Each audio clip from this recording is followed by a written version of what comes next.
All right. I'll read Genesis 1 for us.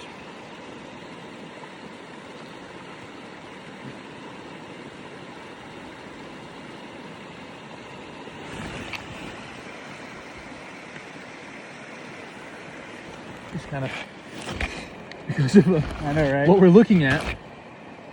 So that creation is something we can admire. Genesis 1, in the beginning God created the heavens and the earth.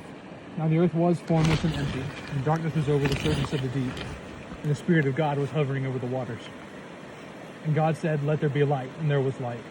God saw that the light was good, and he separated the light from the darkness. God called the light day, and the darkness he called night. And there was evening and there was morning, the first day. And God said, "Let there be a vault between the waters to separate the water from water." So God made the vault and separated the water under the vault from the water above it. And it was so. God called the vault sky. And there was evening and there was morning, the second day. And God said, "Let the water under the sky be gathered to one place, and let dry ground appear." And it was so. God called the dry ground land, and the gathered waters he called seas, and God saw that it was good.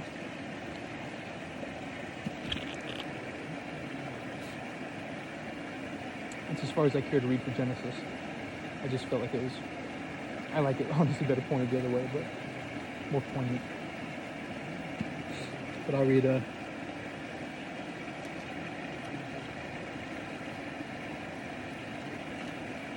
you don't have the book of Psalms either.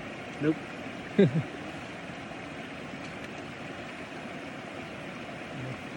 Tammy's here with me today. Let her attend.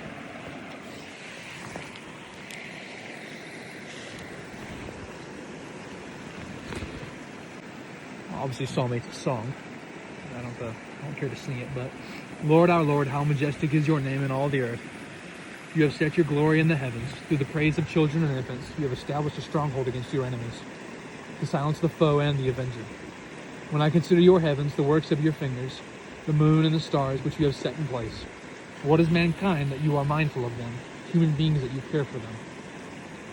You have made them a little lower than the angels, and crowned them with glory and honor. You made them rulers over the works of your hands. You put everything under their feet, all flocks and herds, and the animals of the wild, the birds in the sky and the fish in the sea, all that swim the paths of the seas. Lord, our Lord, how majestic is your name in all the earth. In the most majestic place that God ever made, I might add. I don't really have a plan for this, if you can't tell. I just... No need. Yeah, I'm just kind of... Some things I thought would be nice. It's the crucifixion of Jesus. As the soldiers led him away, they seized Simon from Cyrene, who was on his way in from the country, and put the cross on him and made him carry it behind Jesus. A large number of people followed him, including women who mourned and wailed for him. Jesus turned and said to them, "Daughters of Jerusalem, do not weep for me. Weep for yourselves and for your children.